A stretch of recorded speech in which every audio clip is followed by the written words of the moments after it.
Qué bueno que tenemos un lugar especialmente para aprender juntos. ¿Cuántos han tenido la oportunidad de viajar al extranjero? A ver, quiero hacer una encuesta rapidito. Levanten la mano, a ver, voy a ver del 100%. Levanten la mano los que han podido viajar al extranjero. Ok. Cuando te encuentras con un extranjero y le dices que eres de Perú, ¿qué te preguntan? ¿Qué te dicen? ¿Ah? ¿Qué te dicen? ¿Tienes una llama en tu casa? ¿Les han preguntado eso? ¿Qué otras preguntas les hacen? ¡Oh, ceviche! ¿Sabes preparar ceviche? ¿Qué más? ¿Ah? ¡Oh, Machu Picchu! Y tú dices, yo no conozco Machu Picchu. ¿Ah? Son preguntas normales cuando la gente se está conociendo. Y este mes es Semana Santa. ¿Te imaginas? Una persona viene y te dice, oye, tú eres cristiano, ¿no? Sí. ¿Qué es ser cristiano? ¿Qué le dirías? Ser cristiano es ponerse un polo que dice, I love Jesus. Espérate, te voy a dar el número de mi pastor, de mi líder. No. Así como cuando te preguntan de dónde eres, no, porque es parte de tu identidad. Ser cristiano es una pregunta que te puede hacer cualquiera, ¿no? ¿Por qué eres cristiano? Esta serie, La Cruz y el Discipulado, nos va a ayudar porque se va a centrar en el Evangelio, en lo que Jesús hizo. Porque ser cristiano es tener una relación con Dios por medio de Jesucristo, por medio de Cristo, no por mis obras, no por mis fuerzas, sino por la gracia de Dios. Ser cristiano, ser discípulo de Jesús es el tema que vamos a tocar esta serie. Y te animo porque sabes que, bueno, yo lo he dicho un poco así amicalmente, pero lamentablemente hoy más que nunca escasea ese conocimiento, esa convicción, ¿no? Mucha gente va a las iglesias cristianas, pero no saben qué es el cristianismo, o mejor dicho, no saben qué es el Evangelio, porque hablar de Jesús, hablar de su obra en la cruz, es el Evangelio, es el corazón del Evangelio. Y si no lo saben, lo ignoran. La pregunta es, ¿realmente serán cristianos? ¿Realmente han entendido el Evangelio? Pablo decía, para los judíos es tropiezo, para los gentiles es locura el Evangelio. ¿Qué es para ti el Evangelio? El pasaje que vamos a tocar hoy es un versículo. Marcos capítulo 10, versículo 45. El tema de hoy es, en la cruz Jesús pagó nuestro rescate. Cada domingo vamos a ver una enseñanza acerca de lo que significó la obra de Jesús en la cruz. Hoy vamos a empezar con Jesús en la cruz pagó nuestro rescate. La próxima semana vamos a seguir con el tema de Jesús en la cruz trajo reconciliación. La tercera semana, Jesús en la cruz trajo justificación. Y la última, Jesús en la cruz nos dio vida eterna. Es la Semana Santa, donde también estamos como iglesia abiertos a la comunidad. Vamos a tener un teatro. Dice la palabra del Señor en Marcos capítulo 10, versículo 45. Por favor, tengamos abierta la Biblia. En Marcos 10, 45 dice, porque ni aun el Hijo del Hombre vino para que le sirvan, sino para servir y para dar su vida en rescate por muchos. Porque ni aun el Hijo del Hombre vino para que le sirvan, sino para servir y para dar su vida en rescate por muchos. Vamos a orar. Queremos, Señor, pedirte que este tiempo tomes la palabra y Señor, la podamos oír, entender, y que tu Espíritu Santo, Señor, nos revele dónde quieres tú obrar en nuestra vida. Señor, si todavía no somos hijos tuyos, muéstranos. Si ya lo somos, Señor, purifícanos. Queremos seguir creciendo en tu gracia. Oramos por cada uno de los que estamos aquí, porque tenemos, Señor, una necesidad, y tú la sabes. Principalmente, Señor, la necesidad que tenemos de ti. Y, Señor, vas a poder hoy cubrir, llenar a cada uno de nosotros si te buscamos de todo corazón. En el nombre de Jesús, amén. Bien, usted tiene una hojita, espero que al entrar le hayan dado los anfitriones esta hojita. En esta hojita usted puede seguir el tema de hoy. En la cruz Jesús pagó el rescate. Y vamos a hacer algo sencillo, pero muy útil. Vamos a hacerle preguntas a este pasaje. Es un método inductivo. Y la primera pregunta que le vamos a hacer a este pasaje, y lo tienes en tu hojita, mira, dice: pero ni aun el Hijo del Hombre vino para que le sirvan, sino para servir y para dar su vida en rescate por muchos. Jesús dijo que venía, ¿para qué? ¿Para qué venía? Para rescatarnos. Dice, venía a dar su vida en rescate. Y vamos a preguntar entonces, ¿de qué nos rescató Jesús en la cruz? ¿De qué nos rescató Jesús en la cruz? ¿Cuál era el peligro? Yo puedo decir, Señor, yo me siento bien, me siento sano, hago ejercicio, no sé, o sea, ¿por qué dices que has venido a rescatarnos? La respuesta, en palabras muy sencillas, es que Jesús nos rescató de la esclavitud al pecado y de Satanás. Esto lo tenemos en la Biblia como una enseñanza que en diferentes libros, de diferentes formas, autores, el Señor nos mostró. Por ejemplo, en Romanos capítulo 6, versículo 11 y 14, el apóstol Pablo dice: de la misma manera, cuando también ustedes, considérense muertos al pecado, pero vivos para Dios en Cristo Jesús. Y escucha amigo, escucha, así el pecado no tendrá dominio sobre ustedes, porque ya no están bajo la ley, sino bajo la gracia. Nosotros heredamos de nuestro padre Adán, la cabeza de la raza humana, heredamos esa esclavitud al pecado. Significa de que nuestra naturaleza no es buscar a Dios, es buscar nuestro propio bien, es ser independiente de Dios. Pecado, no nos confundamos, no son los graves delitos que pensamos a veces y grandes crímenes. Pecado es no hacer la voluntad de Dios. Todo lo que hacemos, aunque sea bueno, pero no es la voluntad de Dios, es pecado. Y dice el apóstol Pablo que debemos considerarnos muertos al pecado cuando ya hemos entendido lo que hizo Jesús en la cruz. Pero también el apóstol Juan, en primera de Juan, capítulo 5, versículo 19, habló de la otra esclavitud, de la esclavitud a Satanás.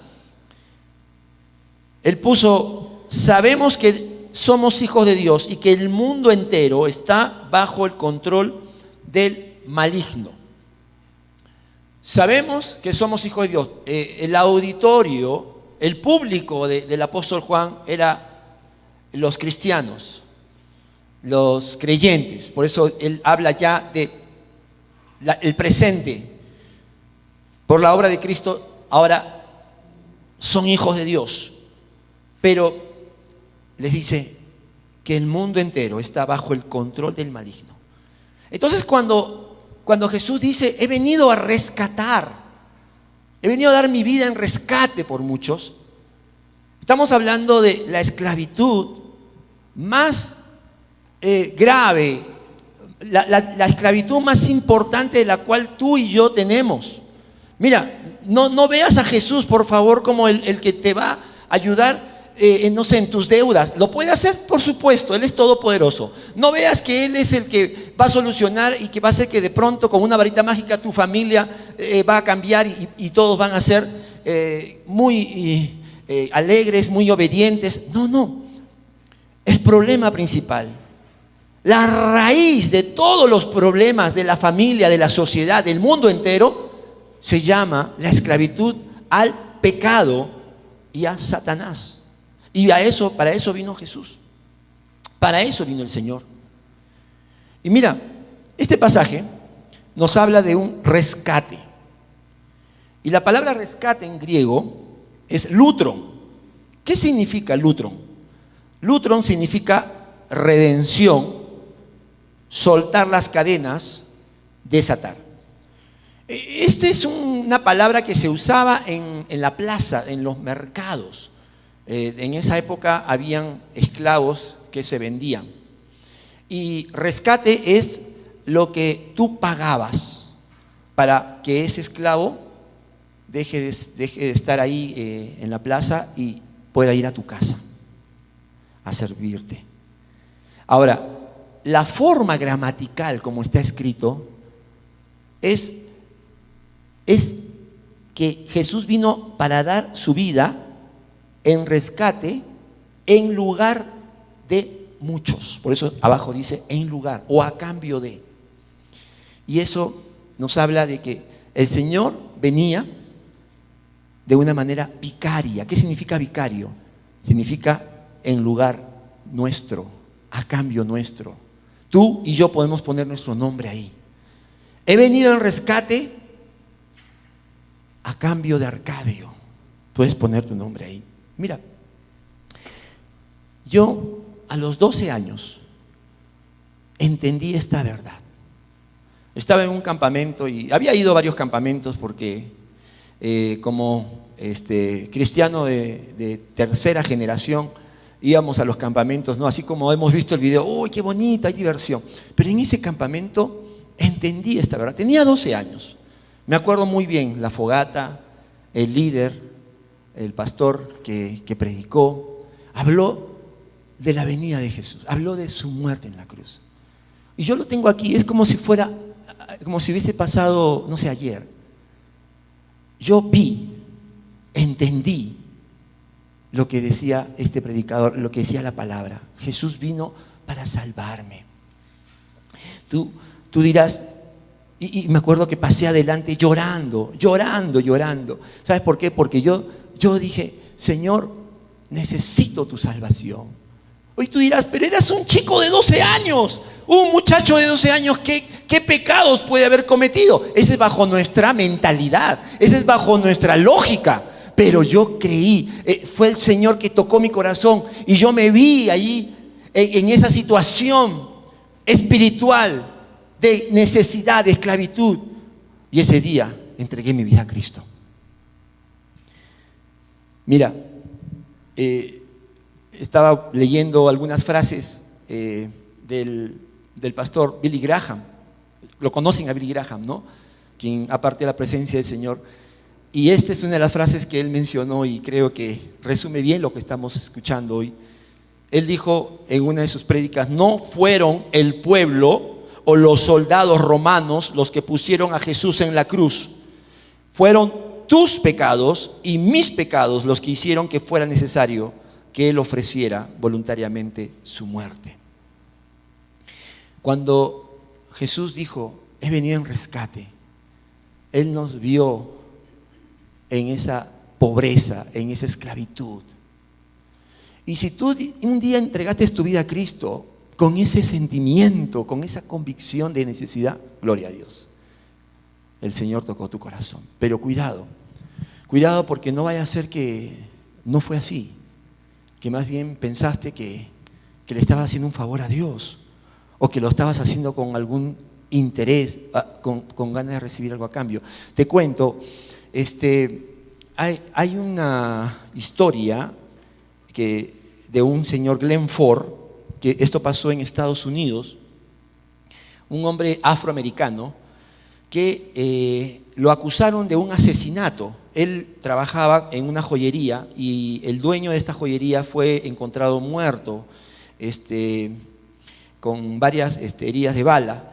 Entonces lo acusaron a Glenn Ford. Este hombre, este caso fue conocido en Estados Unidos, estuve leyendo un poquito porque me gusta informarme bien, salió en los periódicos, todo. ¿Por qué? ¿Sabes por qué? Porque este hombre estuvo 30 años en la cárcel. Él alegaba su inocencia. Él decía, yo soy inocente, yo no he matado a nadie. Y mira, no se encontró ningún arma, no había testigos. La única mujer que dijo que había visto a este hombre Glenn Ford salir de la escena, después se arrepintió y dijo que se había confundido. Entonces, él estuvo 30 años en la cárcel y en la última semana, esos son esos casos únicos, lo habían condenado a la silla eléctrica. Y en la última semana, cuando ya lo estaban preparando para la sentencia final, un juez determinó su inocencia. Dijo, hemos revisado muy bien este caso, no hay pruebas, nos hemos equivocado, usted es un hombre libre. Glenn Ford sale de la cárcel de Luisiana y todos los periodistas le preguntan, ¿y cómo se siente usted?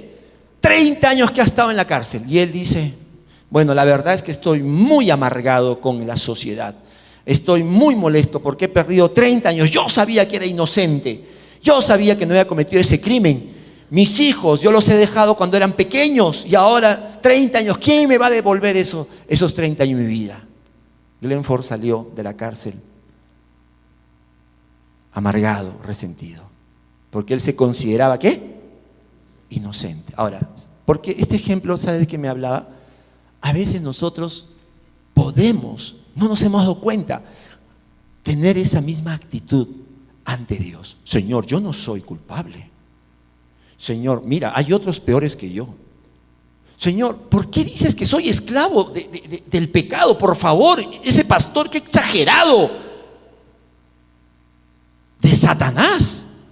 Pero bueno, por si las moscas, voy a entregar mi vida a Cristo. Señor, te entrego mi vida. Déjame decirte, no has nacido de nuevo. Amén. No has nacido de nuevo. ¿Sabes por qué? Porque para poder entender el rescate del Señor, tú necesitas comprender lo que es la gracia inmerecida. Jesús no tenía que venir a rescatarte. Lo que merecemos es la muerte por nuestra propia condición de separados de Dios. Dime, ¿realmente has entendido lo que Jesús vino a hacer? Ese rescate. ¿Has entendido el peligro en que estás? Y esto no depende de conocimiento, no depende tampoco de cultura, de formación. Un niño de 12 años, un niño puede entenderlo. ¿Sabes por qué? Cuando tienes un corazón abierto, dispuesto. Amén. Vamos a seguir haciéndole preguntas, pero antes te dejo esto. ¿Tú merecías que Jesús venga a rescatarte? Si tú dices, sí, porque soy una buena persona. Sí, porque creo que soy útil para la obra de Dios. Dios, qué bueno que me haya salvado, porque conmigo la iglesia, sin mí la iglesia se cae, ¿eh? No es así. Estamos bajo la gracia que no merecemos. Muy bien, el pasaje dice, porque ni aun el Hijo del Hombre vino para que le sirvan, sino para servir y para dar su vida en rescate por muchos. Vamos a preguntarle, ¿cuál fue el precio del rescate? ¿Qué dice el pasaje? ¿Cuál fue el precio del rescate, hermanos? Su propia vida, ¿verdad? Muy bien. El precio fue su propia vida. El Señor nos rescató entregando su vida. Algunas veces he escuchado decir, personas preguntar, ¿y por qué tuvo que que entregar su vida? ¿Por qué no hubo otra forma de que el Señor nos perdonara, ¿no? Quizás Él es todopoderoso, Él pudo haber cambiado, pero no te olvides que Dios también es justo y Dios es fiel a su palabra. El rey David escribió el Salmo 49, 7 y 8. Y en este salmo él dice: nadie puede salvar a nadie, ni pagarle a Dios rescate por la vida. Tal rescate es muy, ¿qué dice? Es muy costoso. Ningún pago es suficiente. Mira, hace miles de años, este hombre dijo una verdad muy actual. Porque la tendencia del hombre es allá, ¿no? Como ese teatro que en jóvenes a veces se hace, ¿no? Para llegar al cielo voy a hacerme una escalera bien grande, ¿no? Es un teatro de los jóvenes de mi época. O como los hombres dijeron, vamos a hacer una torre de Babel para construir. No, dice, el rey David era un hombre que amaba a Dios. ¿Sabe? Él escribió muchos salmos, él escribió canciones, pero él sabía que por más canciones que haga, poesías, etcétera, etcétera, eso no podía salvar su propia vida. El rey David era un hombre que muy justo, uno de los reyes, quizás el rey más amado de Israel. Pero él sabía que por sus buenas acciones, por sus justas acciones, no podría ser salvo. Dice, es muy costoso el rescate de nuestra vida, de nuestra alma. El rey David era un hombre de guerra. Él iba en el nombre del Señor, ¿te acuerdas? Cuando derrotó a Goliat y de ahí una serie de victorias. Pero él sabía que nada de eso, su fuerza, su estrategia, su capacidad, no podía contra un enemigo espiritual como la esclavitud al pecado. Por eso él escribió, nadie puede salvar. Tú no puedes salvar a tu hijo, tú no puedes salvar a tu padre, tú no puedes salvar a tu esposa, solo el Hijo de Dios, Jesucristo. Por eso él dijo que venía a dar, ¿qué cosa? Su vida. Ese sí era el precio, ese sí era la ofrenda que Dios aceptaría, porque Jesús era la ofrenda sin mancha, mientras que todos nosotros hemos nacido bajo la esclavitud del pecado. Y mira que la palabra vida en este pasaje es bien importante, porque vida acá no se refiere al cuerpo, porque uno puede pensar, ya, Jesús vino a dar su vida, me imagino que está hablando de su cuerpo. Sí, Jesús entregó su cuerpo, pero la palabra vida acá en el griego es suje, y suje se refiere al ser, a la persona, a la esencia, por eso dice es la vida, es el espíritu de la persona. ¿Qué quiere decir entonces? ¿Que Jesús no entregó su cuerpo? Sí, pero más que eso, Jesús entregó totalmente por nosotros. ¿Cuántos dicen amén? Por la obra de Dios. Miren lo que él va a decir en sus propias palabras en Juan 10, versículos 17 y 18. Por eso me ama el Padre, porque entrego, ¿qué cosa? Mi vida. Y esa palabra es suje, nuevamente. No es soma, cuerpo. Entrego mi vida para volver a recibirla. Mira, nadie me la arrebata, sino que yo la entrego por mi propia voluntad. ¿Sabes? Jesús no vino con una pesadez, con una resignación a decir, bueno, ya que nadie puede hacer este trabajo, lo voy a tener que hacer yo. Ya de una vez, ¿dónde está la cruz? ¿Cuál es? ¿A dónde voy? No. Él vino en una obediencia, en un amor hacia su Padre, porque Él dice, por eso me ama el Padre. Él sabe que la relación con Dios, su Padre, es una relación basada en el amor, en la obediencia. Y Él dice, por eso entrego mi vida, para volver a recibirla. Mira, esto es un principio espiritual. Si tú amas al Padre, como Jesús y el Padre se amaban, tú vas a poder entregar, ¿qué cosa? ¿Qué vas a entregar? Tu vida, tu ser. No vamos a tener necesidad que nos obliguen. No vamos a tener necesidad que nos exijan. Si eso pasa en ti, cuando tú vienes a la iglesia, sientes que te obligan a hacer cosas para Dios. Ay, pastor, usted la otra vez dijo que los esposos tenemos que ser amables con mi esposa. Mi esposa escuchó y todo el día me dice, ya ves, el pastor ha dicho, tienes que ser amable. Y pastor, ahora, ¿qué hacemos, pastor? ¿Qué hacemos? Yo soy así, pues, he sido criado pues de manera dura. Mira, cuando uno entrega su vida al Señor, uno le entrega porque ama al Padre. Mira, cuando el Señor nos libera de la esclavitud, no nos dice ya, te perdoné los pecados, ahora vaya por el mundo, haga buenas obras. No, ¿sabes por qué? Porque sabe que nosotros no podemos por nuestra naturaleza, que es débil. Lo que hace, nos da el Espíritu Santo y nos da una nueva naturaleza. ¿Y sabe qué pone en nosotros? Amor al Padre, amor al Padre. Es decir que día a día yo puedo empezar una relación con Dios y en el amor al Padre, como Jesús, voy a ir dejando esos pecados, voy a ir cambiando mi forma de pensar, voy a ir despojándome de todo eso, porque el amor al Padre es lo que nos transforma. Amén. Ese es el amor. Mira, y el amor al Padre hace que tú también vayas odiando el pecado. Pero si todavía tú dices, me gusta el pecado, y lo programas todavía, tú dices, ay, viernes salida, jueves, ¿cómo es? Jueves de patas, tú programas, ¿no? Y ya el domingo voy y ya pues pongo cara de santo, ¿no? Entonces no amas al Padre. Quizás no has nacido de nuevo. El Señor entregó su vida, su ser. Cuando uno se entrega al Señor totalmente, entonces la vida de Cristo fluye, empieza a producirse. Esto nos muestra que el Señor, por su vida, pagó el precio. Podemos decir, Señor, tu vida fue la ofrenda, el precio que el Padre aceptó por mis pecados.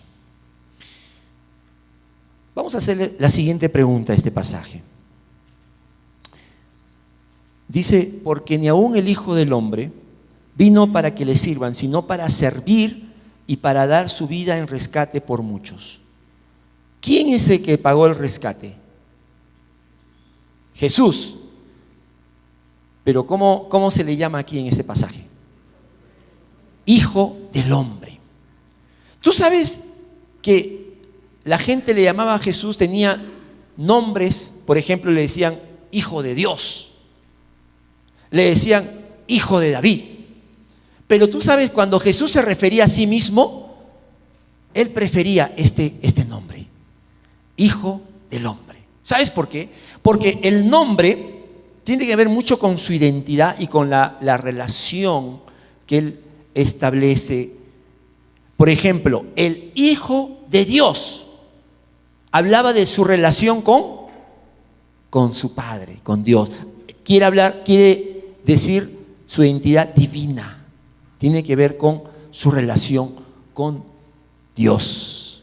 El Hijo de Dios es el nombre donde nosotros reconocemos que no fue solamente un gran hombre, no fue solamente un maestro, no fue solamente el Mesías, era Dios, verdadero hombre y verdadero Dios. El otro nombre, Hijo de David, nos habla de la relación que tenía con el pueblo escogido, con Israel. Ellos esperaban a este Mesías. Ellos sabían que vendría del linaje de David, linaje real, de la descendencia que el Señor había profetizado. Vendría este ungido. Y por eso cuando la gente lo encontraba, ¿no? Decía, Jesús, Hijo de David, le estaban diciendo, tú eres el Mesías, tú eres la esperanza para este pueblo. Pero ¿cómo se llamaba Jesús a sí mismo? Hijo del Hombre. ¿Sabes por qué? Porque Hijo del Hombre es su identificación con toda la humanidad. ¡Wow! con toda la humanidad. Jesús se identificó contigo, conmigo. Jesús se identificó con todas las personas que estaban en esa esclavitud, que estaban ciegos, que estaban como ovejas sin pastor. ¿Sabes cómo lo llamaban? Porque Él amaba a las personas, entendía. Le decían, ese es amigo de pecadores y prostitutas. Porque en su época los líderes no se identificaban con las personas, con sus necesidades. El Señor nos mostró amar a todos, la gracia para todos. Y esto nos habla entonces de una humildad, porque siendo hijo de Dios, el Eterno, Él también entiende tus luchas, entiende tus necesidades. Por eso el autor de Hebreos dijo que tenemos un sumo sacerdote, el cual se compadece de nosotros. Tú puedes acercarte a Jesús tal y como eres, tal y como te sientes. Tú puedes decirle, Señor, quizás no comprendo mucho, pero te necesito. Esto nos habla de la humildad y la gloria de Jesús, nuestro Redentor, quien pagó nuestro rescate. Como hombre dice, no he venido para ser servido, he venido para servir. He venido por ti, he venido porque yo conozco tu necesidad, conozco quién eres y te amo y quiero llevarte a una relación con Dios. Y la última pregunta que le vamos a hacer al pasaje dice, yo me imagino que a estas alturas usted ya se lo sabe de memoria, ¿no? ¿Todavía? Porque ni aún, ¿quién? El Hijo del Hombre vino para que le sirvan, sino para servir y para dar su vida en rescate por muchos. Mira lo que está subrayado ahí. La pregunta, a ver, ¿a quiénes rescató Jesús en la cruz? ¿A quiénes? A muchos. A ver, voy a poquito a cuestionar esto. ¿Jesús murió en la cruz solo por algunos o solo por todos? Tema interesante. Si Jesús murió por todos, ¿por qué no dice ahí en rescate por todos? ¿Por qué dice por muchos? La próxima semana vamos a dar la respuesta. Ese para que usted se ponga, se enganche. ¿Sabe por qué? Escúchame. El alcance de la muerte de Jesús, el alcance es para todas las personas. Amén. Jesús murió, como dice Juan 3:16, de tal manera amó Dios al mundo, al cosmos, o sea, a la humanidad perdida, que envió a su Hijo unigénito, para que todo aquel, ahí mira, ¿cómo pasa del cosmos, todos, para que todo aquel, ¿qué cosa? Que cree, no se pierda, sino tenga vida eterna. ¿A quiénes rescató Jesús en la cruz? A los que creen en su nombre. Levanten la mano los que creen en el nombre de Jesús. Amén.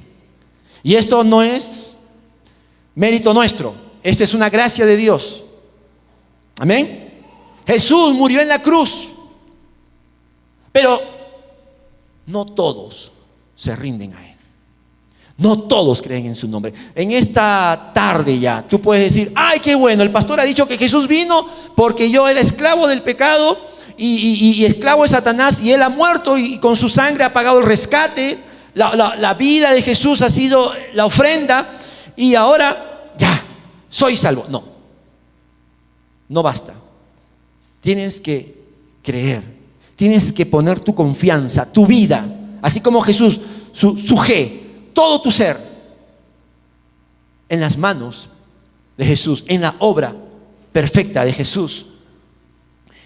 Y mira, en la Biblia, cuando se habla de los que creen en Jesús, hay diferentes nombres. Por ejemplo, Jesús le llama a los que creen en su nombre sus ovejas. Juan 10:15. ¿Recuerdas? Yo conozco mis ovejas y ellas me conocen y oyen mi voz, y ninguna de ellas se perderá. Gracias, Señor. Gracias que ahora soy tu oveja. En Juan 11:52, el Señor le llama los hijos de Dios. Los hijos de Dios. O sea, ya hay una relación. Ya hay una relación directa, espiritual, día a día. No se trata de domingos, no se trata solamente de ciertos momentos, es día a día. El Espíritu Santo me llama, me lleva a buscar a Dios. En Romanos 8:33 el apóstol Pablo habla de los escogidos. Dice, ¿quién acusará a los escogidos de Dios? Nadie. Jesús es el que justifica. En Romanos 11:2 Pablo le llama su pueblo. En Hechos 20:28 se le llama su iglesia. Y en muchos pasajes se le llama santos. Santos. Ahora, ¿se acuerda cómo empezamos? Esclavos del pecado, sin salvación, sin solución. Y mira la obra de Jesús. Ahora somos hijos de Dios. Ahora no hay quien te acuse, eres escogido por Él, su pueblo, su iglesia. Esto es lo que nosotros celebramos. Celebramos que el Señor nos ha pasado de la oscuridad a su luz admirable. Amén. Este es el Evangelio. Y dime, yo te quiero decir algo, mira, nadie, para terminar, nadie se va a ir al infierno por ser un pecador. Ay, pastor, por favor, ya se rayó usted, pastor. Estaba tan bonito lo que usted decía. A mí me enseñaron de que si yo soy pecador me voy al infierno. Mira Juan 3:16, vamos a leer juntos para terminar. ¿Por qué una persona es condenada? No es por tus pecados. Ay, pastor, o sea, ¿puedo seguir pecando? Un ratito, antes que vayas de aquí a Aura, que vamos a escuchar, ¿ya? Juan 3:16 al 19. Porque tanto amó Dios al mundo que dio a su Hijo unigénito para que todo el que cree en Él no se pierda, sino que tenga vida eterna. Dios no envió a su Hijo al mundo para condenar al mundo, sino para salvarlo por medio de Él. El que cree en Él no es condenado, pero el que no cree ya está condenado por no haber creído en el nombre del Hijo unigénito de Dios. Esta es la causa de la condenación, que la luz vino al mundo, pero la humanidad prefirió las tinieblas a la luz porque sus hechos eran perversos. ¿Cuál es la causa de la condenación? ¿Tus pecados? No. La causa de la condenación es rehusarse a creer y aceptar el perdón divino de Dios en Cristo Jesús. Tú vienes domingo a domingo, escucha las alabanzas, escucha las prédicas, pero en tu corazón no te has rendido, no te has humillado a Jesucristo, el Hijo del Hombre, que vino en rescate tuyo. No son tus pecados, es tu incredulidad, es tu dureza de corazón, es que tú rechazaste la gracia inmerecida del Señor Jesucristo y por eso el Señor te condena. Hoy es el día de salvación. Cierra tus ojos. Vamos a terminar con una oración.